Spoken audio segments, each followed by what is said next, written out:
So anyways, now that we have Unc0ver on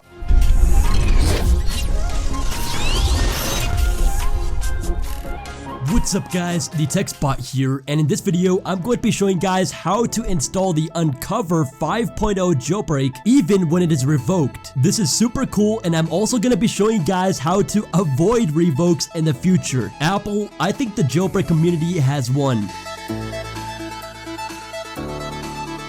Now before I start, huge shout out to iOS Phone TV, as he's the one who discovered this. He's an Arabic YouTuber, so I'll put his link down below in the description. Alright, so the first thing that you want to do is open up your settings application and tap on Wi-Fi. Now you want to make sure that you are connected to Wi-Fi, as you do need to be connected to Wi-Fi instead of cellular. So once you're connected to Wi-Fi, tap on the I icon and scroll all the way down until you find configure proxy. Tap on that, and then over here set configure proxy to automatic.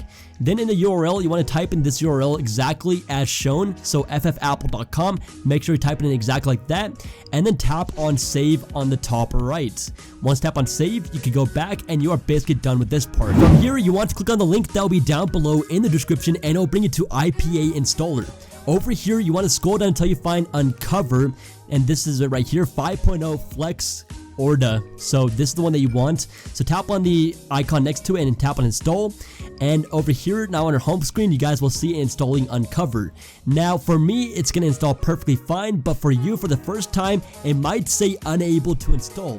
If it says unable to install, the fix is super simple. What you want to do is open up your settings application and scroll over until you find Safari. Tap on Safari and scroll down again until you find clear history and website data. Tap on that and tap on it again, and now you should be good to go. Reinstall Unc0ver, so delete the unable to download version and then reinstall it using the same website, and it should install perfectly fine. So anyways, now that we have Unc0ver on our device, we can go ahead and tap on it to open it up.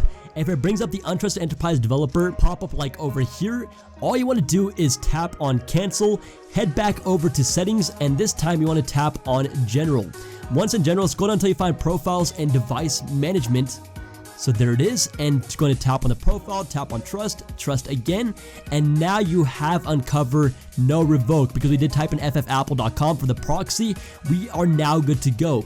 So if I hit jailbreak now, or re-jailbreak, I can see that it's now re-jailbreaking my device, and my jailbreak will once again be active, and I will have this Unc0ver forever, which is a super cool part. No more revokes, and there is only one caveat. But before we get into that, let me go ahead and unlock my device, show you guys that I do now have Cydia, or Cydia is now re-enabled, so it will not crash anymore and actually open up, and we are good to go. Okay, so the one caveat to this no revoke is that you cannot reboot your device. Now, if you do reboot your device, if your device does die and you turn it back on, this will not work. The Unc0ver app will just crash. But don't worry, the steps to fix that are super simple. All you gotta do is delete Unc0ver again and then redo the same steps, and you will have Unc0ver again, because again, you can install Unc0ver even when it's revoked using this method. And there are so many possibilities with a jailbreak on what you can do with your device. I'll have videos coming out real soon, so stay tuned for that. I'm super excited to share what you can do with a jailbreak. As always, please make sure to smash that like button, and also be sure to get subscribed with notifications turned on. This is the TechSpot, and I'm out. Peace.